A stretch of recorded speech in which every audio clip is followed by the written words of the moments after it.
Hey, Captain Logos here, preacher at large, teaching the word, inspiring, 3 minutes at a time. Hey, last session we talked about overcoming giants and how God would use the talents that He's endowed you with, right? And then He'd build those up through the power of the Holy Spirit, and you'd overcome those giants. Now, when you read on in that discourse, right, in 1 Samuel, you get to chapter 19, God's got a sense of humor. So this just sort of struck me as really funny.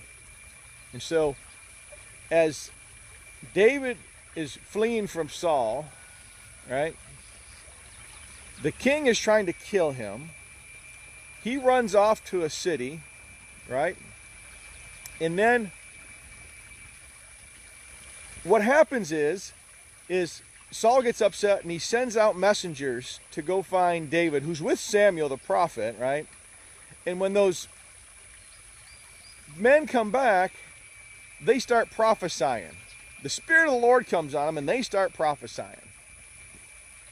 Okay, Lord, that's sort of funny. Saul gets upset. He sends a second set to Samuel. They come back to tell them where David is, and same thing happens again. So now Saul sends a third set, right? And then they start prophesying. So every time Saul tries to find out where David's at, he sends out his scouts. The Lord comes upon those guys and they start to prophesy. So it's actually pretty funny. And then one more thing happens, and you might miss this, right?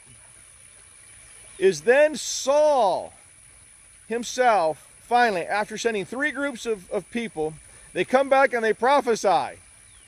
We don't know what they're prophesying about, but they just stood there and they just prophesied. They just kept prophesying so that Saul couldn't ascertain anything. Well, he finally finds out from somebody else where David and Saul is, or Samuel, and then Saul goes to them. And guess what?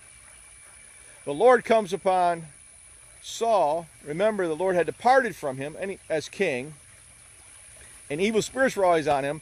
But when he goes to try to kill David in Samuel's presence, he begins to prophesy. And not only that, he strips down naked and lays on the ground for a whole day.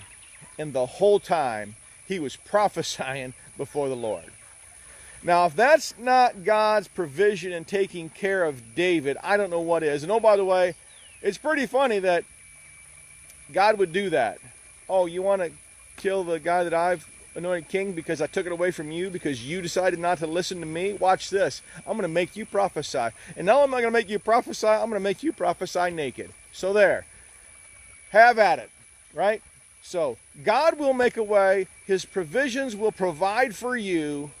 And all you have to do is trust on the Lord. And remember, God does have a sense of humor. All right, now, get your face in the Bible.